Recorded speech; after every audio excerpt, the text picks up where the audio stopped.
Hi, Derek Evans here, your author at hopeithelps.org. Today I want to tell you about the 10 Steps to Bliss and kind of how it came about. Initially, as I was doing my readings and learning about spirituality and different ways to connect to my inner self, I realized that there was a lot of things to remember. So I took notes, I have a journal, things like that. And sometimes, it was just throughout life, things would come up and I would I would scurry back through everything and go, gosh, I need to connect to one of these thoughts, one of these ideas from the past, because I know I've overcome this feeling or this situation before. I just need to go find what it is.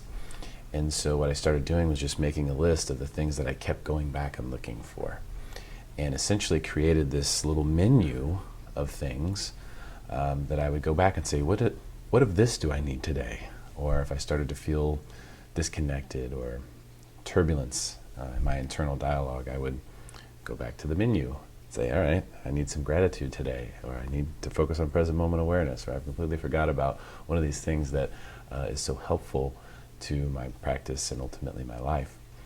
And so I started telling people about this because they would come to me for advice about different things. It's kind of what I do for a living. A lot of people come to me for advice. And I would tell people about this list that I had that I would go to. And so it became something I was talking about frequently. And people would tell me, you need to publish that list somewhere. You've got to share this with people. That's so valuable. And I thought, okay, who am I to hoard this great information? That's the whole point of this site, hopeithelps.org, is not to hoard information that you feel to be very valuable, but to share it. And so I created the 10 Steps of Bliss to basically illuminate those things. I put them in an order that I thought made sense. And I still use it as a reference point. It's still a menu that I go to all the time to see, what am I missing? What do I need? What do I need to connect to? And it's actually how I derived my meditation practice, which you can see on the site as well. And I change that as it changes. But that's where it came from. So these are the 10 things that I noticed were constantly coming up as being needed in order for me to feel like my true self is allowed to be out there. And it encompasses everything that I think is really important to understand in a spiritual sense.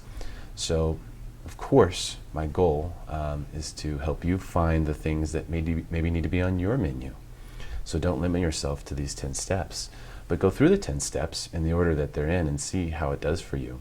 You might find there's other things that you're reading, other things that you might even experience on the site that you want to add to your menu, but there's no limit to your menu when it comes to your steps to bliss. In fact, when I used to call my menu, it wasn't called my menu, but what I used to call it was prescription bliss.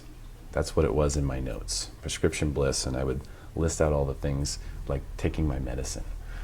So hopefully that is something that will help you ultimately in your spiritual journey. I appreciate your time. Happy meditating. Hope it helps, and namaste.